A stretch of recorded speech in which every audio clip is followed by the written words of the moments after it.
नमस्कार मित्रांनो, आज 18 मार्च वाढदिवसानिमित्त काल तुम्ही मला खूप छान छान शुभेच्छा दिल्यात, त्याबद्दल सगळ्यांचे आभार.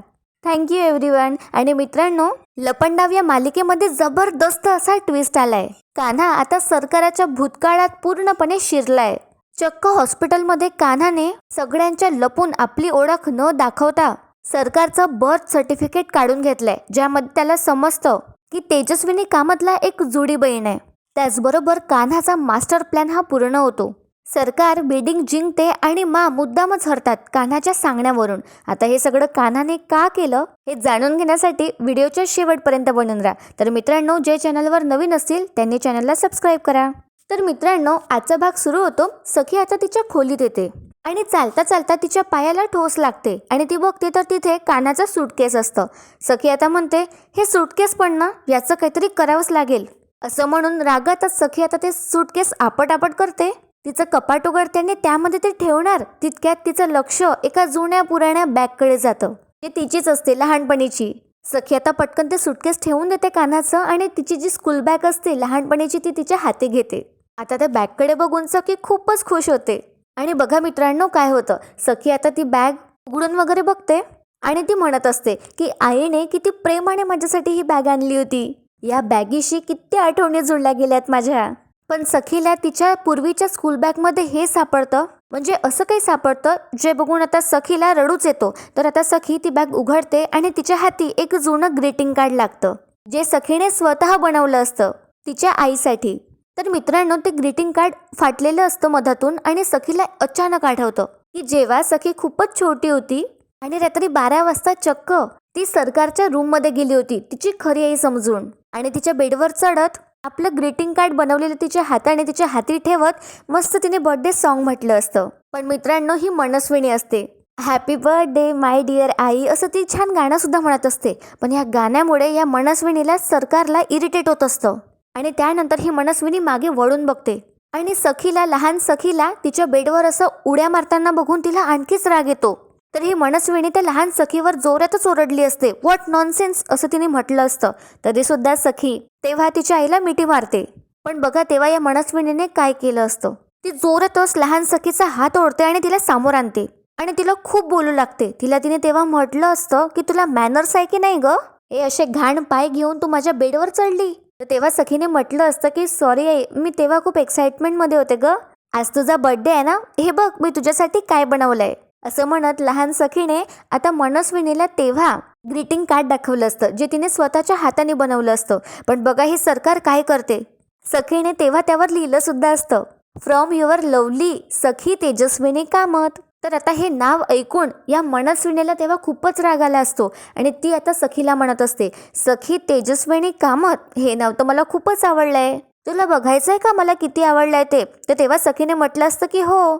तर सखी समोरच तेव्हा मनस्विनीने ते ग्रीटिंग कार्ड फाडून टाकलं असतं मधातून, ज्यामुळे सखी तेव्हा रडत असते. आणि आता प्रेझेंटमध्ये सखीला हे सगळं आठवतं आणि सखी रडते हे सगळं आठवून. ग्रीटिंग कार्डमुळे तिला सगळं जुनं आठवायला लागतं आणि त्या ग्रीटिंग कार्डकडे बघत सखी म्हणते, फाटलेलं जोडता येतं पण फाडलेलं नाही. आता सखीच्या हाती ते ग्रीटिंग कार्ड असतं आणि तितक्यात तिथे आता सरकार येते सखीच्या रूममध्ये. सखीच्या हातचं ग्रीटिंग कार्ड ती स्वतःच्या हाती घेते आणि सगळं बघू लागते. आणि बघा ही आता काय करणार आहे, सखीच्या हातातलं ग्रीटिंग कार्ड स्वतःच्या हाती ही मनस्विनी घेते. ती सखीकडे बघते आणि त्यानंतर ती सखीच्या टेबलवर जाऊन बसते. तिथे असलेली सेलो टेप आणि सीझर घेऊन ते ग्रीटिंग कार्ड ती परत जोडते. सखीला आता आश्चर्यच वाटतं या सगळ्या गोष्टींचं आणि सखी याकडे बघतच राहते. आता या सरकारने म्हणजेच मनस्विनीने ते ग्रीटिंग कार्ड जोडलेलं असतं, जे काही वर्षांपूर्वी तिनेच फाडलेलं असतं. तर मित्रांनो, इथे आता सीन शिफ्ट होतो. कान्हा त्याच्या घरी आलाय आणि तो त्याच्या आजीला म्हणत असतो, ही काय अट आहे मा. तर आता कान्हाची आजी त्याला म्हणते, अरे असं कसं, मी तुझं काम करते ना, मग तू माझं काम करायला नको का. अरे आपण बिझनेसवाले आहोत ना, व्यवहार असाच असतो. तर कान्हा परत म्हणतो, पण मग हे असं करायचं का. तर म्हणतात, अरे सोपी अट आहे, मी तुझं काम करणार, त्यानंतर तू सखीची सही घ्यायची. आणि त्यानंतर आता कान्हाकडे बघतात आणि म्हणतात, करू ना तुझं काम, म्हणजे सखीची सही घेशील ना तू. तर आता कान्हाला त्या क्षणी सखी आठवते आणि सखीचं प्रेम आठवतं. सखीने जेव्हा म्हटलं असतं की ती कान्हाची वाट बघायला, कान्हाच्या उत्तराची वाट बघायला तयार आहे, हे सगळं आता प्रेझेंटमध्ये कान्हाला आठवतं. तर आता कान्हाला भानावर आणतात आणि म्हणतात, घेशील ना सखीची सही? तर कान्हा सुद्धा नाईलाजाने म्हणतो, हो घेईल. तर मा म्हणतात, हेच उत्तर अपेक्षित होतं मला तुझ्याकडून. आणि त्यानंतर कान्हा काहीच बोलत नाही यावर आणि तिथून नाराज होऊन निघून जातो. त्याला आता समजतच नसतं की कसं काय मॅनेज करायचं आणि सखीच्या सह्या कशा घ्यायच्यात आणि सगळी प्रॉपर्टी त्याच्या नावावर कशी करायची. तर आपला कान्हा तिथून गेल्यावर मा म्हणतात, कबीर, तुला वाटत असेल की आपली आजी एवढे निर्दयी का वागते? अरे परिस्थितीनेच मला असं बनवलंय. अरे मी जे काही करते ना ते तुझ्या भल्यासाठीच करते. पण आता नाही कळणार तुला, हे सगळं तुला नंतर कळेल.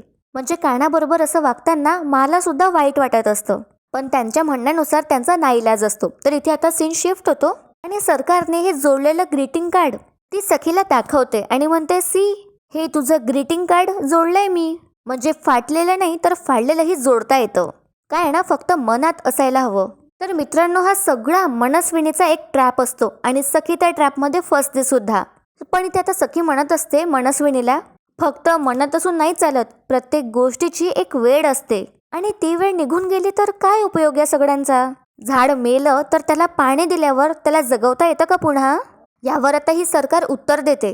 तिला सखीचं बोलणं बोर होत असतं आणि ती म्हणते, उफ, म्हणजे वाईट गोष्टी आठवण आहे तर तुझ्या, पण त्याच वाईट आठवणींमुळे तुझं चांगलंच झालं हे तुझ्या लक्षात नाही आहे का? अगं मीच कान्हाला तुझ्या आयुष्यात आणलंय ना. आणि कोणामुळे झालं हे सगळं? माझ्यामुळे, सरकारमुळे.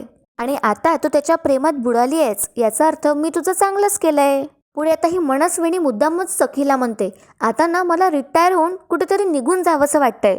मग काय, तू आणि कान्हा सांभाळा हा बिझनेस. आणि तसंही सगळी प्रॉपर्टी तर तुझ्याच नावाने आहे आणि त्यामुळे माझं खूप नुकसानही झालंय. आणि सखी, तू काही प्रॉपर्टीच्या पेपर्सवर सह्या करणार नाहीयेस, बरोबर आहे ना? तर आता सखी म्हणते, हे सगळं आता बोलून काहीच उपयोग नाहीये, कारण सरकार आता मला कशाचंच काहीच वाटत नाही. मी सह्या न केल्याने तुम्हाला त्रास होतोय ना, पण तुम्ही मला आजपर्यंत जो त्रास दिलाय त्याचा तर काही हिशोबच नाहीये. तर ही मनस्विनी म्हणते, मी? तर सखी म्हणते, हो, ती लहान सखी तुमच्या वृक्षपणामुळे लवकरच मोठी झाली. ती खूप निरागस होती, भाबडी होती आणि तुमच्या वाढदिवसाला दरवर्षी न चुकता तुमच्यासाठी काही ना काहीतरी करायची.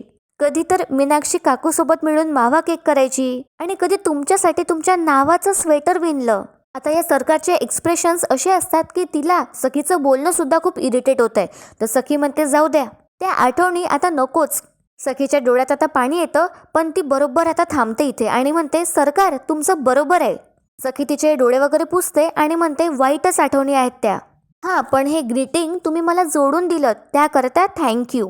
तर ही सरकार म्हणते, असो, मीच तुझं ग्रीटिंग फाडलं होतं, आता नाही फाडणार. आय मीन, यावर्षी मी तुझं ग्रीटिंग नाही फाडणार.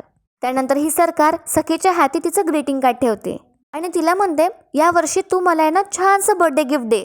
I am expecting it in a positive way and I am sure तू मला सरप्राईज करशीलच. आता हे सगळं म्हणून ही मनस्विनी तिथून निघते आणि ती दारातच जाणार तितक्यात ती हळूच आवाजात स्वतःला म्हणते की मला त्या प्रॉपर्टीच्या पेपर्सवर या सखीच्या सह्या हव्यात, म्हणून मला असं वागावं लागतंय तिच्याशी आणि म्हणून हिला मला सहन करावं लागतंय, नाहीतर. असं म्हणत ही सरकार तिथेच थांबते आणि त्यानंतर तिथून निघून जाते. पण आता सखी प्रश्नातच पडते. सखी आता स्वतःला म्हणते की आज आई अचानक इतक्या प्रेमाने का बोलत होती. त्यानंतर सखी त्या ग्रीटिंग कार्डकडे बघते. तर मित्रांनो, इथे आता ही सरकार खाली आली असते आणि कान्हा त्याच्या ऑफिसच्या कपड्यात असतो आणि त्याच्या खांद्यावर त्याची ऑफिसची बॅग असते आणि तो सरकारला म्हणत असतो, सरकार, या बिल्डिंगला जाणं फार महत्वाचं आहे. तर आता कान्हा हे सगळं मुद्दाम करत असतो कारण त्याचा एक मास्टर प्लॅन असतो. पण ही सरकार कान्हाला म्हणत असते की तू ज्या बिल्डिंग विषयी बोलतोय ना त्यात मला अजिबात इंटरेस्ट नाही आहे आणि आता ना माझा मूडही नाही आहे. तर कान्हा कन्व्हिन्स करायचा प्रयत्न करतो सरकारला आणि म्हणतो, सरकार, मी तुम्हाला सांगतो, तिथे गेल्यावर आहे ना तुमचा मूड चांगलाच होणार आहे. अरे तिकडे प्रॉपर्टीजच तशा आहेत, माझ्यावर विश्वास ठेवा. आणि बघा ना, जर कंपनी आणि तुमचा फायदा नसताना तर मी तुम्हाला इतकं कन्व्हिन्सच नसतं केलं आणि तुम्हाला काही करायची गरज नाही आहे, सगळं मी करून ठेवलंय. हे बघा, यामध्ये बिल्डिंगचे सगळे डिटेल्स आहे. असं म्हणत कान्हा ती फाईल दाखवत असतो जी त्याच्या हाती आहे, जी त्याने बनवली असते. पण ही मनस्विनी म्हणत असते कान्हाला, काय बिडिंग लावून ठेवलंय रे. आता ही जी मनस्विनी आहे ही फाईल घेते कान्हाच्या हातची आणि ती टाकून देते टेबलवर आणि जोरातच ती कान्हावर ओरडायला लागते आणि ती कान्हाला म्हणते, तुला कळत नाही का, माझ्या डोक्यात आता वेगळा विचार चालू आहे. तर कान्हा त्याची मान खाली टाकतो आणि या सरकारला सॉरी म्हणतो. पण हे सरकार उठते आणि कान्हाच्या अंगावर जाते आणि म्हणते, व्हॉट सॉरी? सहीचं काय झालं? त्या सखी जवळून प्रॉपर्टी पेपर्सवर सह्या घेणार आहे तू, विसरलास का? लक्षात आहे ना तुझ्या त्याचं काय झालं पुढे? आणि रागातच ती कान्हाला म्हणते, माझ्या बर्थडेला सखीच्या सह्या हव्यात मला प्रॉपर्टी पेपर्सवर. त्याचं काय नियोजन केलंयस तू? उत्तर दिलेस का सखीला? लिसन, आधी सखीची सही घे, मग सगळ्या गोष्टी नंतर. एकदा का तिच्या सह्या मिळाल्या ना आणि प्रॉपर्टी माझ्या नावाने झाली की अशा हजारो बेडिंग्स करेल मी. सो प्रॉपर्टी पेपर्सवर आधी सखीची सही आण, कळलं का? तर आता कान्हा म्हणतो हो हो. पण कान्हा त्याच्या मनात म्हणतो की जर ही सरकार आजच्या बिडिंगला नाही आली तर माझा पूर्ण प्लॅन फसेल. कान्हा आता सरकारला म्हणतो, ठीक आहे, पुन्हा मी या बिडिंगचा विषयच काढणार नाही, पण कसं सांगू तुम्हाला? बरं सांगतोच. काय ना, तुमचा आर्थिक फायदा व्हावा म्हणून मी बिडिंगला चला असं म्हणत नव्हतो. आणि बघा मित्रांनो, कान्हा बरोबर बिडिंगला नेणार आहे आता या सरकारला. कान्हा म्हणतो, तर तुमचा झालेला अपमान मी अजूनही विसरला नाहीये, तर तो माझ्या जिव्हारी लागलाय. तुम्ही असाल मोठ्या मनाच्या, तुम्ही विसरला असाल, पण मी नाही विसरलोय सगळं. तर ही सरकार कान्हाला म्हणते, कशाबद्दल बोलतोयस हे सगळं? तर कान्हा मुद्दामच म्हणतो, ते किर्लोस्कर कन्स्ट्रक्शन कंपनीची कोणती गर्विष्ठ बाई, काय तिचं नाव? तर तिचं नाव आठवतच या मनस्विनीला खूप राग येतो आणि तिचे दात घासतच ही सरकार कान्हाला म्हणते, तिचं नाव राजलक्ष्मी किर्लोस्कर आहे. तर कान्हा म्हणतो, हा हा, हेच नाव तिचं. सरकार, आज जर तुम्ही बिडिंगला नाही आलात ना तर ती बाई पुन्हा एकदा जिंकेल. आता हे ऐकून सरकार एकदम आश्चर्याने कान्हाकडे बघते. तर कान्हा म्हणतो, हो, जिथे खुद्द सरकारच नाहीये तिथे असेच लोक जिंकतील ना, आणि हो, त्या संधी साधणारच. पण काय ना, तुम्ही हाती आलेली ही संधी सोडताय याचं मला वाईट वाटतंय. आता ही सरकार विचार करू लागते. कान्हा म्हणतो, सरकार पुन्हा एकदा विचार करा प्लीज, कारण काय ना, ती राजलक्ष्मी किर्लोस्कर ती बाई कुठल्या थराला जाईल ना हे सांगताच येत नाही. उद्या सोशल मीडियावर जाऊन सरकार कामत मला घाबरून घरातच बसली असं म्हणायला पण ती कमी करणार नाही.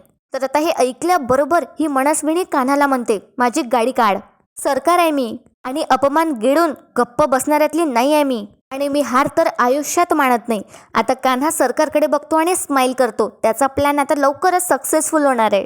तर ही सरकार पहिलेच घमेंडी असते आणि तिला मनवणं आता कान्हासाठी याचमुळे सोपं होतं.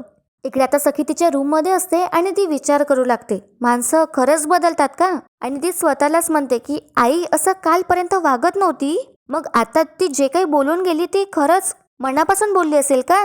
आणि सखीला वाटत असतं की या सरकारला तिच्या चुका कळल्या असतील आणि ती कदाचित सुधारली असेल, पण सखीला समजतच नसतं. सखी म्हणते, काय खरं काय खोटं हे सगळं कळेनासंच झालंय. आता येत्या 2 दिवसात आईचा बर्थडे आहे आणि इकडे आता सीन शिफ्ट होतो. आपल्याला सखीची खरी आई तेजस्विनी कामात दाखवल्या जाते आणि ती स्वतःला म्हणत असते, 2 दिवसांनी माझा वाढदिवस आहे, निदान त्या दिवशी तरी मी माझ्या मुलीला भेटू शकेल, तिला बघू शकेल, असं काहीतरी करा बाबा. माझी पोटची पोर माझ्या इतक्या जवळ आहे तरी मला तिला बघता सुद्धा येत नाहीये. किती दुर्दैवी आहे मी, मला माझ्या मुलीला भेटता यावं, बघता यावं, असं काहीतरी करा बाबा. असं म्हणत सखीची खरी आई आता रडू लागते.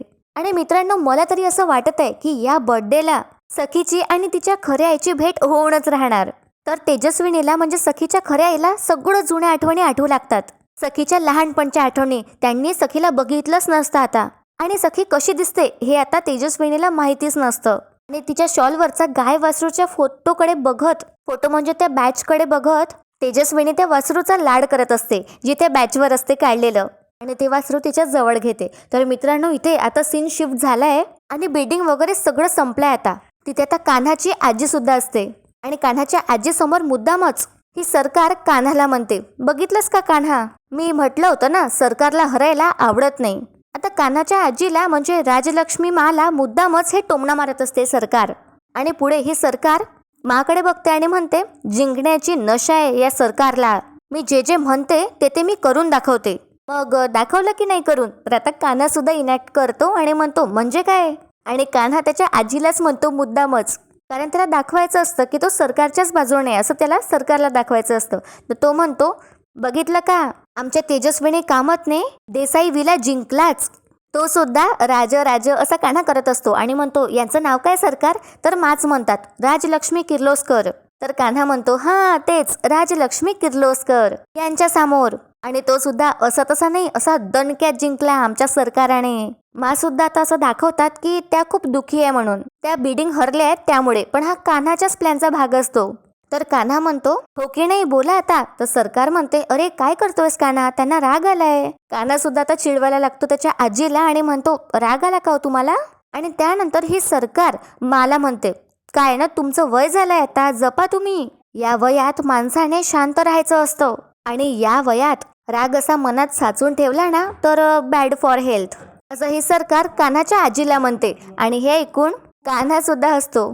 आता मा म्हणतात मला उशीर होतोय, मला जाऊ द्या. तर कान्हा त्याच्या आजीला अडवतो आणि म्हणतो जा तुम्ही, पण त्याआधी एक महत्वाचं काम आहे, तेवढं करून जा. अभिनंदन करा सरकारचं, असं आता कान्हा म्हणतो. आणि खूप फनी सीन आहे हा. तर मा आता सरकारला अभिनंदन असं म्हणतात.